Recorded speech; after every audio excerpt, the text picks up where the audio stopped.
I remember the night John suggested that we ought to go on a little trip. I had visions of luxury and love. And what do you think I got? You plead guilty or not guilty? To what? Spent the night in my field. From out of the state. No, wait a minute, John. Wait, nothing. When men drive girls over the state line as you did, the matter's worth investigating. It's ticklish business any way you look at it. Come on, we'll stick together.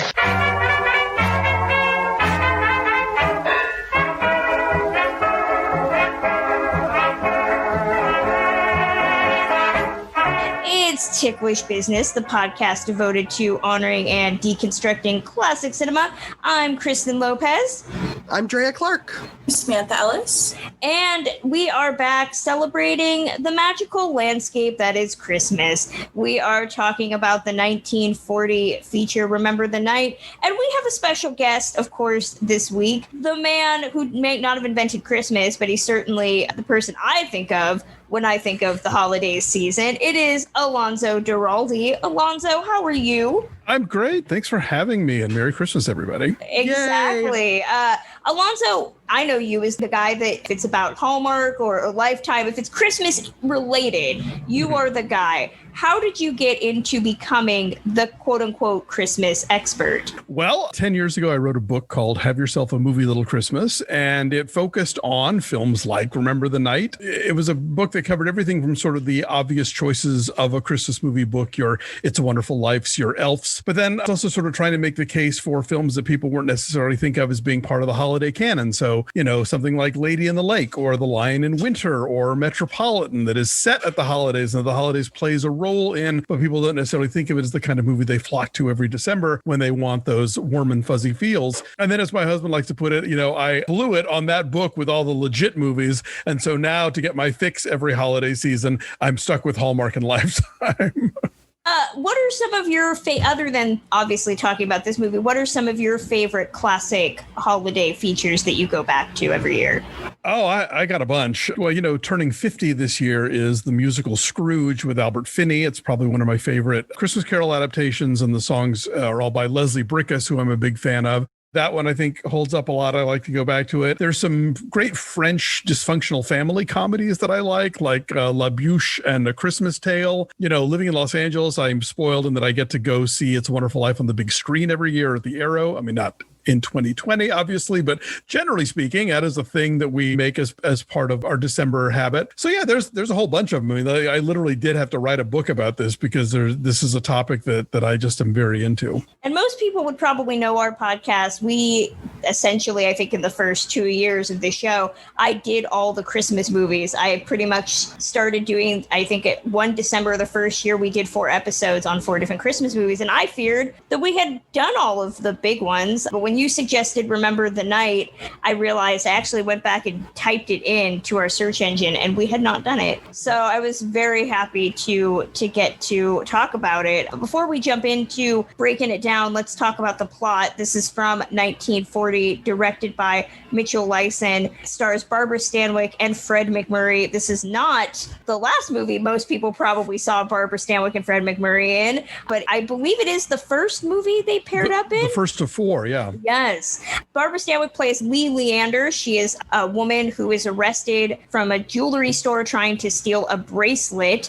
And the assistant district attorney is John Sargent, played by Fred MacMurray, who is assigned to prosecute her. Her defense is that she was so dazzled by the jewels that she just walked out with it on her wrist. Of course, he knows better, but it's Christmas time and she is going to be stuck in jail because she can't make bail and she doesn't want to spend the holiday in the slammer. And of course, John feels bad for her and posts her bail. And events happen that essentially sees Lee and John going on a trip to Indiana to visit his family. She's going to visit her mother. All of this is a conflict of interest in a court case, but of course, love blossoms. There's a barn dance. It is definitely a 1940s Christmas movie. Alonso, I'm going to let you go first. What was your background with this movie prior to recording today, and what makes it stand out in the pantheon of Christmas films? This was one of the ones that I got to see for the first time when I was researching the book, as I started digging deeper and getting into titles that I had never heard of, or at least was only sort of vaguely aware of. And it was kind of tricky to track down. Like there was like a VHS release of it, but it was sort of sketchy. And then TCM kind of championed this movie, and they started airing it every year. They eventually teamed up with Universal to put out a Blu-ray of it. So I think it was on TCM. I think the first year that they really started kind of like, hey, here's this movie that you might not know about. That was what kind of brought me to it. I like to think I've repaid the favor, because there's a couple things that started popping up on TCM after it was in the book, and I don't know that that's where they found them, but I'm going to take credit for it anyway. But I was immediately charmed by it. You're right. We when we think of McMurray and Stanwyck together, we immediately go to Double Indemnity. So to see them play this very sweet and charming couple, it's a whole different thing. His mother is played by Beulah Bondi, who of course plays Ma Bailey in It's a Wonderful Life. So this movie absolutely has Christmas bona fides, especially, Stanwyck obviously also would do Christmas in Connecticut a couple of years after this. It is the last film that Preston Sturges wrote and didn't direct, but it is a film that he liked. Apparently years later, when he had the option to buy 16 millimeter prints of films from Paramount, the only ones that he chose that were ones he didn't direct were this one and I think Easy Living. So yeah, I just was immediately taken with it. And I feel like it is the movie that when I bring it up to people, they are most likely to have never heard of it at all. So I love that we're part of the rehabilitation of Remember the Night 80 years later, like getting the word out about this movie. I want to say that this and It Happened on Fifth Avenue are often the ones cited as being discovered by TCM and have now become Christmas classics because of their airing on the network. So absolutely. Shameless plug for watching more TCM, everybody, as if the listeners of the show needed another reason. Samantha, Drea, what about you? What was your background prior to recording today? I've seen this one a couple times, probably on TCM, like you guys have been discussing. And it's funny because It Happened on Fifth Avenue was one I only discovered last year. So yeah, definitely getting into all of those Christmas movies, kind of because, each year I'm finding more and more that we haven't discussed, more that I haven't seen. And this one, I don't know. It's one of those movies, as soon as I saw it, I felt like I had seen it. It just kind of fit right in with all the Christmas movies that I love. Like my personal favorite is Shop Around the Corner. Everybody who I think listens to the podcast knows that at this point because I talk about it every Christmas. But it definitely fits right in with that kind of film. And I think the thing that always stands out the most to me, especially with this last viewing, is how young Fred McMurray looks in this movie. Probably because he looks so happy. I know that sounds really weird, but I'm so used to seeing him in The Apartment or The Shaggy Dog or The Cane Mutiny. And he's like a slightly disgruntled middle-aged man. And it's almost like seeing Henry Fonda in The Lady Eve after seeing him in 12 Angry Men. It just makes no sense. But yeah, I was really delighted to see this one again. But it's one I've seen a couple of times. And I'm so glad that we're able to talk about it and reintroduce it like TCM's doing too. So I wasn't sure if I'd seen this or not because the name is kind of, it could be a song, it could be a movie. And then when I looked it up and read the synopsis, I was like, yes, I think I've seen this. And then it started and I definitely had. I also saw it at my grandparents', probably on TCM in Nebraska, like in their basement. And this movie, I know that the Midwest parts are Indiana, but it felt so recognizable to me this much later, like when I was still there and in the middle of it, you're not seeking out those similarities, but now that's no longer. Both of my grandparents have passed since then. And so it's a different vibe and energy. But I also definitely saw this after I had seen and became very familiar with Double Indemnity. So this whole movie was a mind trip for me. I was like, whoa, whoa, whoa, whoa. And I found that I was questioning or trying to imagine if Stanwyck's character was playing him for probably much longer than was written into the narrative. Like I kept trying to think of ways of like, ooh, it's a trap. Oh, don't spring her. Oh, don't let her in the car. Oh, what's happening? Yeah. What's she going to do with that cow? Like, yeah, I really thought old Babs was going to try and run one over on him. This is one of two movies where Barbara Stanwyck and a cow are a crucial plot point, and you don't really know what she's going to do with it. So, no, to kind of go off of what everybody else is saying, I want to say that this was a TCM discovery for me, having seen Double Indemnity first and also Christmas in Connecticut before this. So for me, I love Barbara Stanwyck in these light Christmas films. It showed a different side to her, and she had often been so synonymous with playing fallen women and femme fatales that to see her playing a woman who is kind of a fallen woman here as Lee Leander, but is reformed, I'd say on her own terms, is really great. Now, of course, my heart belongs to Christmas in Connecticut always. And this I always tend to consider lesser. And I don't really know why. There's nothing that's outrageously wrong with it. I think it's just personal preference. But I think that this is really a great showcase for these two to show that chemistry that would follow them to Double Indemnity and There's Always Tomorrow, and I think The Moonlighter is the Western that they did, which I've not seen. But it's evident. The chemistry between the two of them is evident, and you can see the Preston Sturginess of the script. It's actually said that Preston Sturges based a lot of this movie on elements from his own life. So the concept of like falling in love on a journey, it was inspired by his relationship that he had with Eleanor Hutton on his way to Palm Beach, which of course we'd also see in something like the Palm Beach Story, and how McMurray's character was supposedly based on the mother of his third wife. So, he took a lot of elements from his own reality, but then he also hated that Mitchell Lyson took all of McMurray's parts because the character was written as supposedly very theatrical and over the top, which was not Fred McMurray. Mitchell Lyson just cut it and transferred a lot of the narrative to Barbara Stanwyck, which Sturges was not down with. But at the same time, he really liked Barbara Stanwyck enough that he wrote the Lady Eve for her down the line, which really changed her career and showed her as more of a comedian. So contentious bit of history associated with this movie, but I think it all works out. You do get that sense of theatricality with Willard Robertson playing the public defender who's coming up with this whole hypnosis thing for Stanwyck's character. I mean, like, that is such a crazy courtroom performance. He reminds me a lot of like the other reporters in His Girl Friday, like that propensity for like purple prose and just like, taking this one tiny idea and stretching it out far past anything remotely recognizable. It's a lot of fun to watch.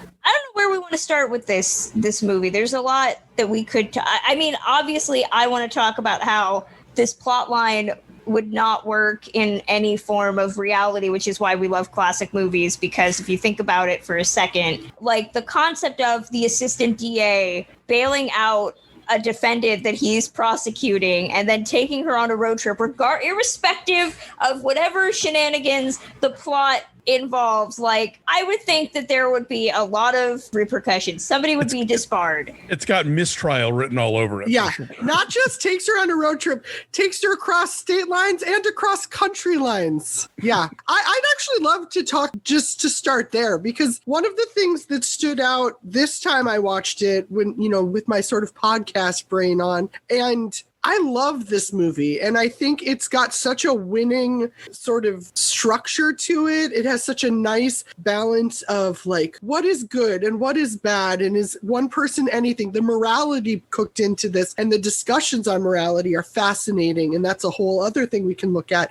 But I honestly was surprised, other than the legal side of it, because it's ridiculous. I was surprised this is not a structure that has been lifted and made into more of a trope. That there's something about, we often see romantic comedies where they start at odds and then end up together. But this idea of starting with a bad girl and a good guy, and then it twists, and then she finds her sense of goodness while he, there's something there that I'm like, oh, I could see 1,000 variations and updates. Certainly there are other things that have elements of that. Like you could say even something stupid like 10 things, or no, How to Lose a Guy in 10 Days. Oh, God. Like, there's all sorts of dumb stuff that do have parts of this, but it's just such a solid concept you could hang so much on. Well, I think what makes this so firmly established as a Christmas movie beyond just the sort of obviousness of the setting of the time of year is that this movie has a redemption thread going through it, which you look at It's a Wonderful Life, you look at A Christmas Carol, obviously is, I think, the sort of Rosetta Stone of this whole thing. And, like even Home Alone has it, this notion of the holidays, like allowing people to discover their best selves and to find the best aspects of themselves. And so here you have, we see her awful, awful, awful mother and, like the doubt and the suspicion and the repression that she comes from. And then you see how she genuinely blossoms under the care of Beulah Bondi, under the care of McMurray's loving family. And it's this notion of like, this is a woman who could have gone down a completely different path if she had had the support from the beginning, if she had been cared for, if she hadn't faced this sort of benign neglect, And so I think that fits into this sort of Christmas narrative that we've come to expect, where people change their life, people dig into themselves and find the better aspects of themselves, or have it brought out of them by somebody who cares, who is showing them affection that maybe they haven't received before. I think one of the things that really stands out to me about Stanwyck's character from the beginning is she's not trying to cover up her crime. She's not trying to make any explanation or cast any doubt about who she is as a person. She just comes out and says, even to her own prosecuting attorney, yeah, pretty much, I did it. This is the kind of person I am. I don't make any excuses for it, but I was hoping to be out of jail by Christmas. I don't know how, but that's just what I was hoping for. And the fact that she is able to get out of jail, she has the experience with the loving family. Just like you're saying, it definitely brings out that goodness in her that I do think makes a really good Christmas movie. And like you were saying, Drea, the fact that Fred McMurray turns a little bit bad too towards the end is like so fascinating to watch. Like him encouraging her to jump bail and all of that. I mean, it's so interesting because he seems like such a decent person and he's just willing to ditch all of that. But I think that kind of latter act of the film, that kind of conflict between what his mother was telling her about, wanting to keep his job and wanting to think that he worked so hard for versus the love that they have for each other, the love that they're beginning to have for each other, I think is a really interesting thing about it too, because that's not something that's really brought up a lot in film. When I think what I notice a lot about just Sturges and the 1940s in general is this emphasis on class and how much the American class system kind of damns people without them necessarily doing anything. I think of something like It Happened One Night, which situated the concept of the daffy heiress and rich people. They're just like you. They're flighty and they don't understand the world outside their bubble. But then as the Depression would end and the World War II would eventually start in the US, there was this shift into showing, especially with something like Preston Sturges or even Frank Capra to an extent, the small town average Joe being drawn into crime or poverty or something, and how their inner goodness kind of has to deal with that. I think of like what Preston Sturges would eventually work on after this, which is The Great McGinty, which is about this tramp turned into mayoral candidate in this rigged election. When you talked about the whole class issue thing, it just made me think of the line that Jimmy Stewart has in Philadelphia Story, where he talks about how like somebody can be born to the purple and be an all right Joe, and somebody can be a man of the people and be a complete jerk, And so, yeah, no, you're right. I think definitely that structure comes into play here. And yet we're going to see a lot of Sturges elements later that we see here. Like, I mean, the terrible mother here of Barbara Stanwyck is the lovely mother in Hail the Conquering Hero, which is also a movie about sort of small town values and this notion of what we've earned versus what we're given, I also want to point out that it's funny you bring up It Happened One Night, Kristen, because the actor who plays Shapley in that plays the defense attorney. That's right. And they're both such theatrical, such standout performances, even though they each have, he has like 2 minutes of screen time in each. Exactly. And I think Sturgis said he wrote the script because he wanted to show the idea of, love reformed her and corrupts him. And I think that that's an interesting way to create a love story, because it does insist on having to change your values for somebody. But at the same time, I also, as much as I love this movie, I also think a lot of it has to do with kind of domesticating Barbara Stanwyck's character, which is something that you'd see in a lot of her movies. She's such an outspoken presence as an actress that, much like Christmas in Connecticut, which is a story about her being this happy single woman and then finding that she wants a house in the country and a husband and a baby, here it's the idea of she was happy being a single woman, kind of being down on her own and having jewels and furs and all of that. But really, it's not until she goes to the simple life and they truss her up in that ridiculous bow and that dress, and she realizes that, with love and romance comes this simplicity that she really wants, which allows her to change her concept of right and wrong, which is... I think Christmas in Connecticut is actually sort of intentionally playing on that notion, that not only is this character a happy single woman, but that she's lying about being proficient in this kind of domesticity. And over the course of the movie, both has to learn how to do it because she's being called on that lie, and then also discovering that maybe she wants this after all. So I think they very intentionally are taking okay, this is the Barbara Stanwyck arc. How do we play with that, and like sort of comment upon it directly? But one of the things I liked about this one was the moral complexity of it, that she may have seemed happy and fine as a single woman, but it's not like she couldn't also embrace what she gets from the domesticity. Like, she can contain multitudes, much like Fred McMurray's character. It's interesting, the whole idea of he gets corrupt. I'm like, no, there's still such a solid decency in all of the choices he's making. And for he and the audience to be privy to how she's treated by her mother. And you hear that her mother's been calling her a thief since she was a child. So of course she's going to become a thief. And she's told she's worthless. And so she thinks she has no worth. And the idea, there's a whole other argument to be made there of, if we looked at cause and effect, or if our court system took more into account of causality, of background, of duress, of long-term stress. There's all these things. So Fred McMurray, to me, in the choices that he's making, it's not just I fell in love with this dame and now I'm making all these bad decisions. It's, I fell in love with this woman that I wrongfully judged as being one note and a poor example of decency herself. And now my own decency is broadening to want to help her more than I was. Well, and I think it's the idea of the law versus justice. Exactly. And I think that morality I love so much for a Christmas story. I think that a lot of Christmas stories, like Alonso was saying, that the redemption part of it is not just one person doing right. It's the expanding of things. And I think that this takes that on in a way that feels both holiday, but it also fits for romantic things. It fits for just societal elements. And I think it does it in a really elegant way. I think the really fascinating thing, too, is both the decisions that they each make throughout the course of the film are because they're walking a mile in somebody else's shoes. They're experiencing different perspectives that they didn't have before.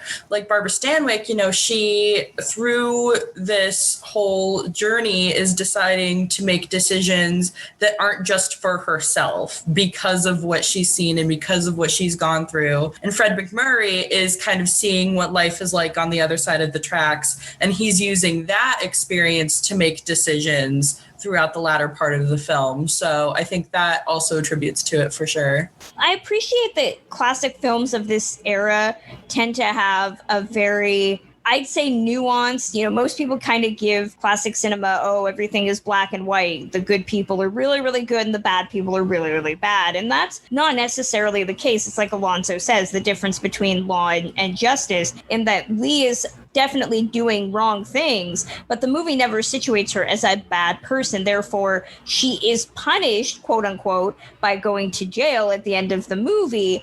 But the implication is that this is not a life sentence. It's not a death sentence. It's not the end of double indemnity. So she is allowed that concept of rehabilitation that I think we've gotten very far away from, not just in our movies, of course.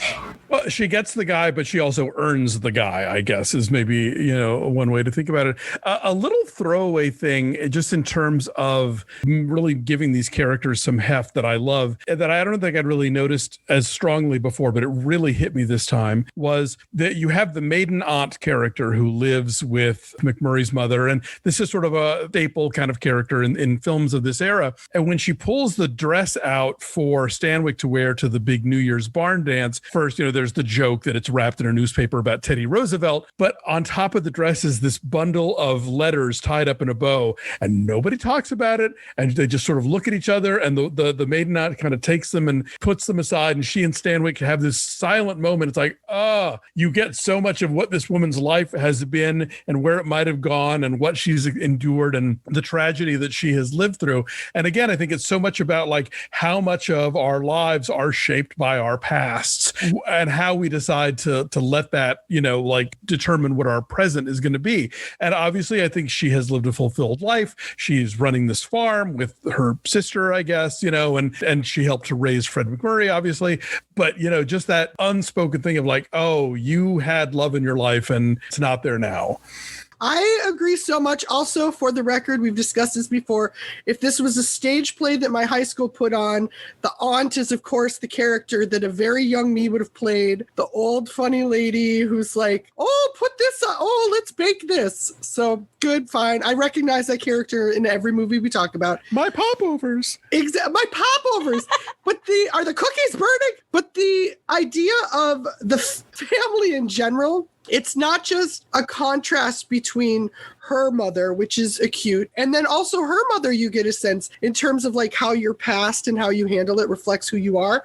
You're like, oh, this father left. She's remarried this new fun grumpy guy. So this is how this woman has internalized all of it. And she's just like projecting nothing but like bile. Whereas this other family also gone through stuff and how they've decided to like keep their outlook. But that's the other thing that makes this such a great Christmas view for me. When you leave, I feel like when all of us leave Lee's home and her mother's treatment, you're feeling pretty raw. You're like, oh, what's going to bring me back from this? What's going to bring you back is the daffy, warm embrace of this family who's so welcoming to her. And there is such a noted relief, even as a viewer, of when the mother finds out, like he comes clean. He's like, well, actually, here's the thing. She's a criminal. She's whatever. We just met. And the mother's immediate reaction is to be like even warmer and just, do you know what I mean? Like, it might be kind of ridiculous that her first thing is so on the nose of like, oh, you know what?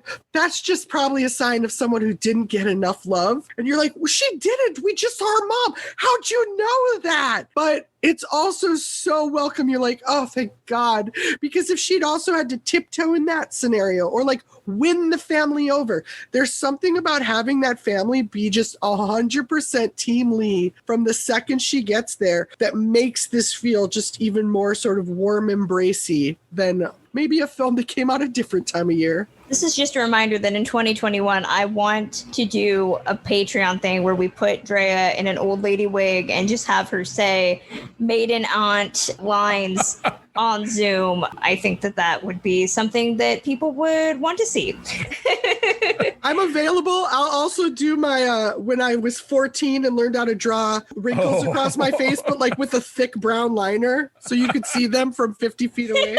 I looked great. Do some great Marjorie Main moments. Yes. But no, you're totally right. And I mean, that's a common thing. 90s rom-coms really also embrace that trope of like bringing this strange woman to your family and your family really embracing them regardless of their past or anything like that. And I think that's also a Sturgis quality that I really like, is that he really did create communities that you could be a stranger and felt completely at home, I think of something even like The Miracle of Morgan's Creek, which you can listen to our episode where I revel in saying the name Trudy Cockenlocker for a long time. But in that movie, they are dealing with some incredibly scandalous topics outside of her last name, but the family is still incredibly kind-hearted, even though there's a lot of friendly ribbing going on about the plot of that movie. And so I think that's really what Sturges is able to create, is taking all these really daffy characters and still creating a sense of family and unity and happiness out of them, that even with a big ensemble cast, I think some directors just couldn't really work with. Well, one of the popular tropes on Hallmark these is what we call the fake fiance movie, which is where somebody has to bring somebody home for Christmas for some complicated reason. They're tired of being the only single one left in the family, or they promise they were going to bring this guy home and they get dumped right before Christmas or whatever. And I think it kind of is that notion of two people who maybe don't necessarily either don't know each other at all, or they don't necessarily like each other, or they don't really have a relationship, but the atmosphere of the holidays and the atmosphere of the family love and the way that the family reaches out to who they think is the real fiance, it provides the kindling that is, makes the spark between them kind of become a conflagration. I've lost this metaphor, but you know what I mean. Exactly. Well, I mean, Mitchell Leisen doesn't really get brought up a lot in discussions of great directors. I mean, he did do several movies that are now kind of synonymous with classics. Midnight is one of my favorite comedies ever. And when people talk about the great films of 1939, they don't talk about Midnight enough. They do not. I need to see. I've had that on my list for a long time, and I have not gotten to it. So I know I fail. But he did. I mean, he did stuff like Death Takes a Holiday. He worked with practically every big actress that you can think of. Carole Lombard, Claudette Colbert, Barbara Stanwyck, of course, Olivia de Havilland. If you've not seen Hold Back the Dawn, you should. Veronica Lake. He did I Wanted Wings in the same year as this movie. I think it was 1941. So he seemed to be a really great actress's director, even up until the 1950s. One of his last movies was a remake, The Girl Most Likely, which if you've not seen The Girl Most Likely with Jane Powell and Cliff Robertson wearing no shirt for no inexplicable reason for the entire movie, you should watch it. It is delightful. But I think he has a really great, from the sounds of the research, cursory research I did, he really did pare back Sturges's script and put that focus on Stanwyck's character, which made Preston Sturges very unhappy. He said, quote, let me find the quote because I thought it was really, really funny. The film had quite a lot of schmaltz, a good dose of schmurs, and just enough schmutz to make it box office. And, I think as much as I love Preston Sturges, the man was a perfectionist, and I think he does not give Leisen credit for kind of putting the focus on Stanwyck because she is so magnetic. Now, that's not to say we should probably still talk about Fred MacMurray because he's also here. I have mixed feelings on Fred MacMurray. Good side, so happy I did not have to hear him say the word baby at all in this movie, because if you watch Double Indemnity, you can get really drunk playing a drinking game every time he says that word. And I think Fred MacMurray is one of those weird actors where when he plays a cad, I hate him. I think because his face is so punchable looking. It just looks like it's meant to be hit. But then when he plays this strong, silent leading man, it's different than, if you had a Jimmy Stewart or if you had a Dick Powell playing him. And I don't know why that is. Maybe you guys can kind of pinpoint why that seems so different. I grew up on My Three Sons and then The Shaggy Dog, so it took me a while to get to this kind of MacMurray performance. When the first time I saw Double Indemnity, I was like, "What? Fred MacMurray? What?" Exactly. But no, but you're right. He does good cad. He's awful in The Apartment. You just want to throttle him. But I think he can be sweet and romantic, at least in this film. I don't know that I've seen many other films where he kind of has to carry this kind of role and sort of, be the romantic lead. I'm sure there are other ones. I just haven't seen them. But I totally buy this movie. I buy the notion at the beginning where, to get him on the phone, his boss says, "Oh, it's a young lady wanting to make an appointment." So I believe him as a, kind of a New York play playboy type, but I also believe him as this kind of Indiana hick made good. And I believe how it transpires, between him and Stanwyck. So, it's hard to put it in the perspective of his career because, he doesn't put off, like, he's not Gary Cooper, he's not Clark Gable, he's not your traditional sort of like alpha male leading, charismatic, whatever, but whatever it is that he brings to the table, he uses it all really well here. Yeah, I would definitely agree with that. The question is, it's not whether he's a good, I don't have any trouble believing him as a lawyer. The trouble is whether you believe him as a leading man.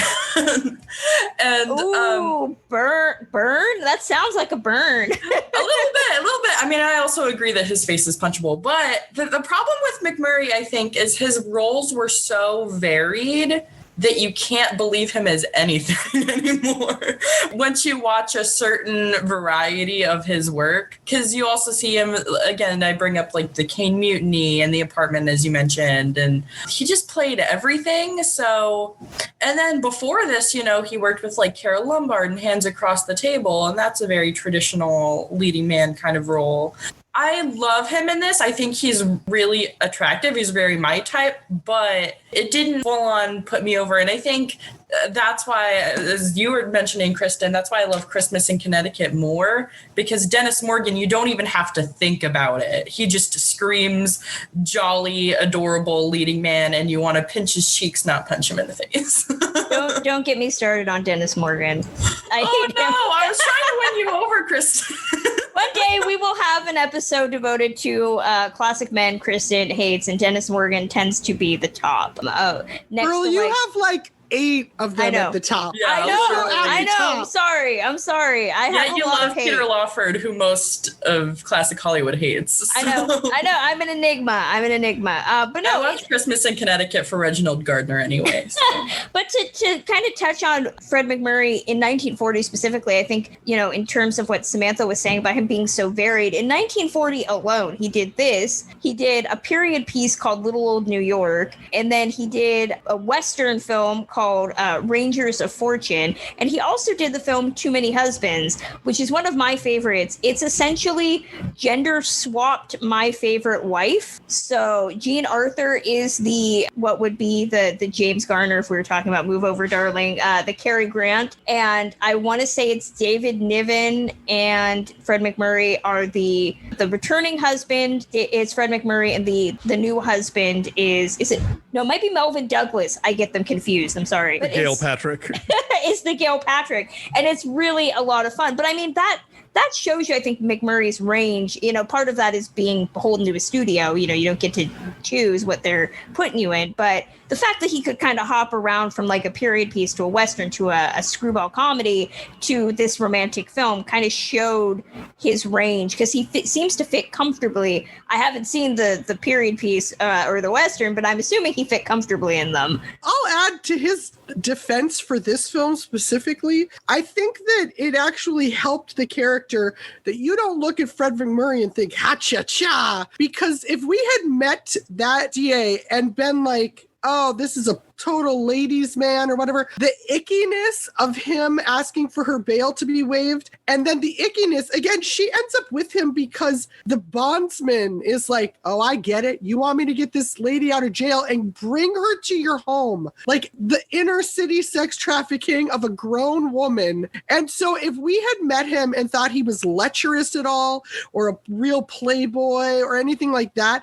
but this, she gets there and you believe that he's dumbfounded. You believe that he doesn't understand what he set in motion. And I think that that's crucial to believing the kind of like the transition from the city to the Indiana decent farm boy who like worked his tail off to get to college. Like those two would have been hard if you had met him and been like, oh, hello, handsome town. Can I just get Drea's ha-cha-cha to open and close every episode? Because I thought that was the best thing I've ever heard in my life. But no, I mean, I think Fred McMurray in this sense, to go back to Preston Sturges and his concepts of leading men, I think is very interesting, because whether it's Fred McMurray or Henry Fonda or Joel McCrea, he really seems to champion the all-American looking guy that is definitely handsome, but not threatening, as Drea says. You know, I think even if you had someone like a Cary Grant, someone that was smooth and knew he was hot, like, it wouldn't work. It would be that concept of two beautiful people, that who's zooming who type of thing, and it wouldn't work. You know, you need the fact that Barbara Stanwyck is beautiful and glamorous, but she has that hard quality to her. And Fred McMurray is definitely not Johnny Weissmuller. I think that works to everybody's advantage. Now that's Randolph Scott. Randolph Scott, exactly. They almost put that on the poster. Definitely not Johnny Weissmuller.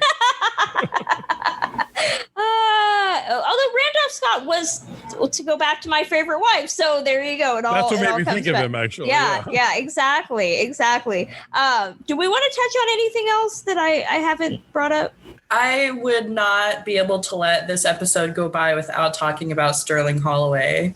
Yes. Yes. This is one of those movies where I was already a Disney fan before I became a classic movie fan, obviously. And it was like the perfect transition into classic film, finding all of the voice actors from all my favorite Disney movies. And of course, this is no exception. I think this is probably his best classic film. I'm saying that not having seen a lot of his live action work, but he definitely has some amazing moments in this. He's not only the comic relief, he's really like cute in this movie. Like, you want to pinch his cheeks. And this song that he has is just so adorable. Like, I can just hear him singing it as Winnie the Pooh. And his courtship of the, Indiana farm goddess is rather adorable, I think. Are we keeping track of how many into her arms? Yeah. Oh, that was true. That was so good.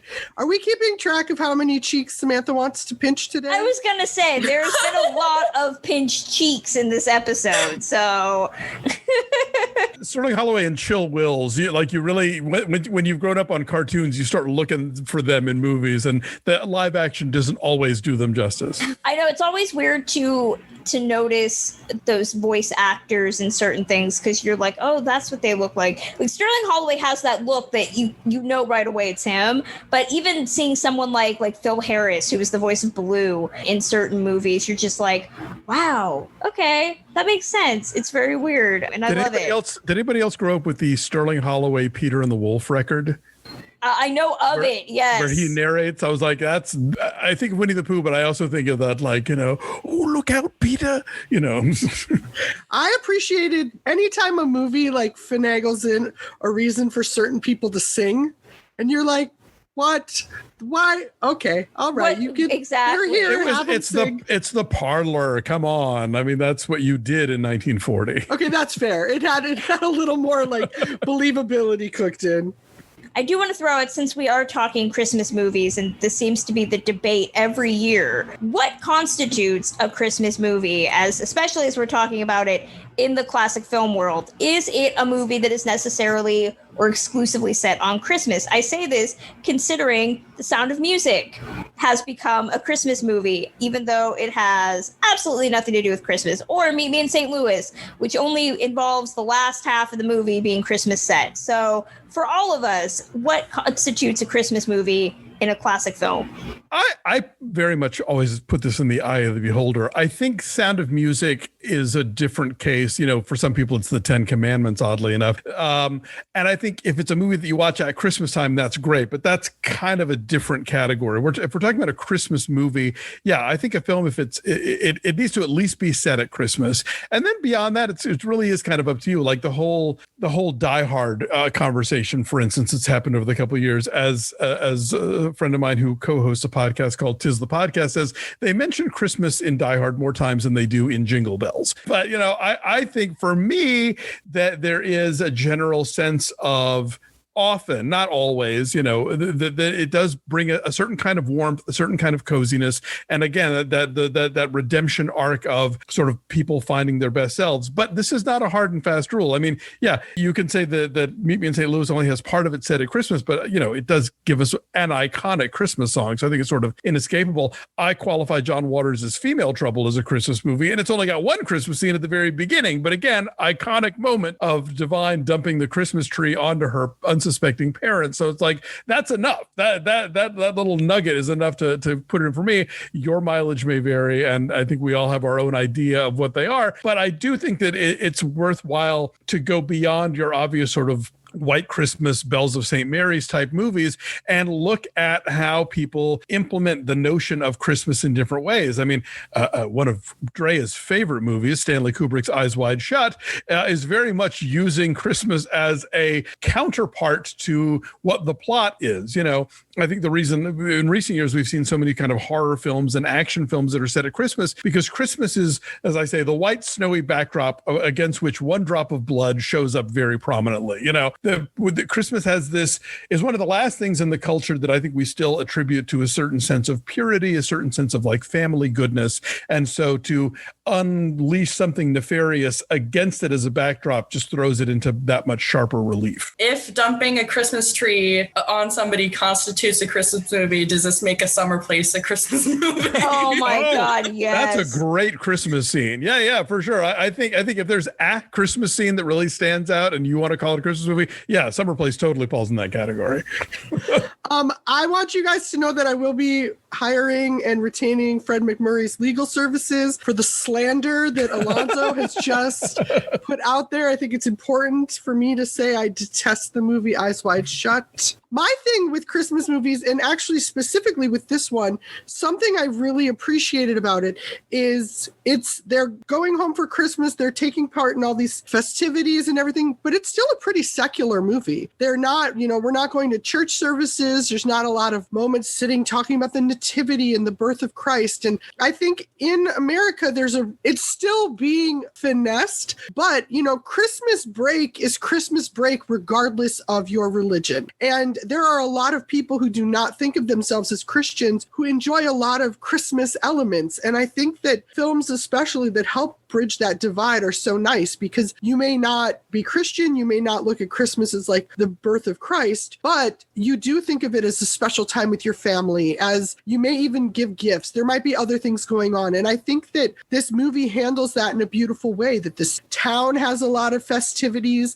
They have all these like family special event things, but you don't even see them like, oh, we all today decorated the tree or whatever. It's more that Christmas represents this time of year that you get to be together. Yeah, I mean, so much of how we celebrate Christmas now, the Christians stole from the pagans. So there's so much that is left over from like the Yule and not Festivus, the Saturnalia and the winter solstice and that kind of thing. So the trees and the lights and all that kind of stuff comes from other places. And so yeah, you don't have to be a hardcore Christian or even remotely Christian to want to celebrate the holiday. Dave always likes to refer to me as the Christmas atheist because I love the holiday very much, but I do not believe in a higher power. I did find out last night, I went through the extras on the Blu-ray for the first time, and they have a gallery of stills, including scenes that were cut from the film. And there is a church scene that they shot, but then did not make the final cut. Yeah, for me, I definitely think it's a wide range of movies to go to the religious side, and I'm a person that usually abhors anything with like religious sentiment in it. But one of my favorite movies that I tend to watch around the holidays is The Song of Bernadette, which is a great movie, and that is an incredibly religious movie. But at the same time, it's also this element of like faith-based, not in the way that it's come to be identified now, but like this question of faith versus reality. And you also have the young Vincent Price playing a horrific religious denier. It's really interesting. But like you brought up, Alonso, the Lion in Winter, which is great if you're in the mood for family squabbling film that happens to be set in the ye old English times, with stone castles and Eleanor of Aquitaine being really, really catty. Families fighting at Christmas is my favorite subgenre. Right? I'm so mad that Kevin Spacey has ruined The Ref for me because that used to be one of my go-tos every year. I know, that's a favorite, and it's done now. But again, maybe substitute The Ref with The Lion in Winter if you're looking for something new out there, listeners. You'll get your ye old English fix and your family squabbling, and Anthony. I want to say Anthony Hopkins is in that. It's been a long time since I've seen one of his first films. Anthony Hopkins is a closeted gay aristocrat. Yes. Yes. So if you're looking for, maybe we'll do that next Christmas. I don't know. But yeah, I definitely think it's a lot about, feelings. And if you have good memories of watching The Sound of Music, I don't, because my mom despises The Sound of Music. So I have to watch it in secret, like in the corner. And she's like, are you listening to my favorite things? No, I'm not. Yeah. So it's a wide ranging topic, I think, especially for classic films, which try to hit on everything, every genre for everyone. So Remember the Night, final thoughts. What do we want to take away from the movie? Do we recommend it? Alonso, I'm going to start with you. Yeah, a huge recommend. I think so many people don't even know this movie existed because it did have kind of an iffy run on home video for a while, but now you can stream it on Peacock. There is this gorgeous Blu-ray that is part of the TCM Vault collection that, like I said, has stills and lots of other goodies on it. Has an introduction from the late Robert Osborne. Yeah, I think if you think that you are on top of your Barbara Stanwyck, Fred McMurray game just from having seen Double Indemnity, you have a whole other kind of version of them to check out. And if you think you've seen all the old Christmas movies, you may not have seen this one. Sam, Drea, what about you two? Same thing. I would definitely recommend it. I feel like this is one of those movies I haven't given enough of a chance compared to the ones that I already love, like Shop Around the Corner and Christmas in Connecticut. But I think this one and It Happened on Fifth Avenue, I need to start adding to my yearly watch list and just start like kind of bringing it into the fold. And I think I'll develop a little more of an appreciation for it. But at the moment, I'm going to say it's your basic, really nice, really warm movie. The acting is great. There's nothing bad to say about it, but it's not like a favorite yet. We're going to run out of movies before we get to the Shop Around the Corner, and I'm not going to be able to avoid talking about it. I know it. It's going to happen. We've not done Shop Around the Corner, mostly because I did not like it the one time I saw it. Oh, no. I know. Well, you can watch it again. For Remember the Night, it's interesting. Christmas in Connecticut is my favorite Christmas movie. And so, but I'm not afraid of having two Babs Stannies up in my top 5. And I, rewatching this, I was really, really struck with it. I keep talking about the morality at play. And I think that there's so much to think about in terms of decency and looking further into people's backgrounds and affording a kind of breadth of things and having that baked into a really sweet little romance worked for me. I really, really liked this. I was so happy I rewatched it. Super happy Alonso brought it up. Yeah, no, I think that this is one, if you haven't seen, to definitely try and seek out. Yeah, I'm going to pretty much agree with everybody else. I think this movie is delightful. It's, again, not my favorite Babs Stanwyck movie, but it's in the top 10, I'm sure. And it's very sweet. It's great that this was the movie that, as much as Preston Sturges didn't like how the script turned out, he ended up directing. I think it's a nice bridge for him. And if you're a fan of really smartly written and witty rom-coms at Christmas, it's a must. So yeah, definitely watch it. Listeners, let us know your thoughts on Preston Sturges, Shop Around the Corner, Drea as everybody's favorite wizened old aunt. You can send them to us at ticklishbiz@gmail.com and we'll read them on the next episode. We'd like to thank Alonso Duralde once again for sitting down and joining us this week. Alonso, where can fans find you online? Where can they read your work? Do you have anything coming up you want to share with us? Oh, golly. Well, let's see. I'm the reviews editor at a website called The Wrap. It's THEWRAP.com. And you can catch my reviews of current movies there. And I podcast like a mofo. I do, of course, with Ms. Drea Clark, the show Who Shot Ya? My husband Dave and I have been doing Linoleum Knife for the last 10 years. So I have a show called Breakfast All Day with all my co-hosts from the old What the Flick YouTube show that no longer exists. And then I've started a show this year that I'm really proud of called A Film and a Movie with Daniel Thompson from the Deck the Hallmark podcast. And every week we take an old movie and connect it to a more recent film. And hopefully, like you guys, we're sort of, exposing people to older titles they might not know about. The connections are really interesting to discuss. We've had critics on, we've had a lot of filmmakers on. thanks to TCM, actually, quite a few female filmmakers in the last few weeks as part of their Women Make Film series. They've given us access to people like Kimberly Pierce and Winry Kahiu. So, definitely check those shows out. I don't have anything major coming up. I mean, I will be doing a lot of podcasts to talk about Christmas movies because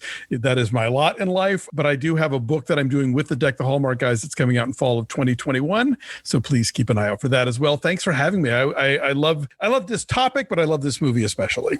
That's going to close out this edition of Ticklish Business. As always, you can find me on Twitter at journeys_film. Samantha, where can fans find your stuff online? Well, at the moment, you can mostly find me on Twitter at Classic Film Geek. I have my blog, Musings of a Classic Film Addict, that will return from its unscheduled coronavirus hiatus shortly. And you can also find my food posts on Classic Movie Hub. And Drea Clark, what about you? I am Twitter at the Drea Clark. And as Alonso mentioned, we have another contemporary film podcast together with our friend Iffy Waterway called Who Shot Ya?, which is where podcasts are. Yes. And of course, you can listen to this podcast wherever you get your podcasts. Apple Podcasts, please leave us a rating and review. Player FM, Spotify, we are everywhere. Definitely check us out and leave us reviews wherever you can. You can also find us on Twitter at ticklish_biz. And we are on Instagram. I keep forgetting to promote that. We are at ticklishbiz. You can find episode updates everywhere on all of those sites, as well as fun pictures. And we do a lot on the social media, I think. Of course, if you want to help us out with your money and get access to a lot of extra fun stuff, you can do that at Patreon, patreon.com/ticklishbiz. We have all sorts of great things. We give away pins. We're getting ready to give away our Christmas gifts that I give everybody from Ticklish Biz HQ, which is my house. And this year, it's going to be a great mystery grab bag of all sorts of stuff. We also have 2 bonus shows if you need to hear more of us. We do double features with Adam Kautzer, as well as Based on a True Podcast with Willie Bibiani, as well as a bunch of other extra bonus content that will be coming out as we take our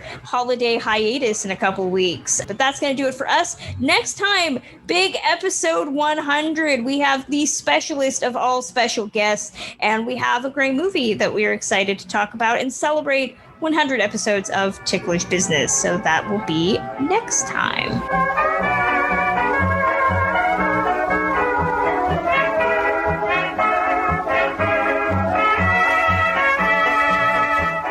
Cha-cha-cha!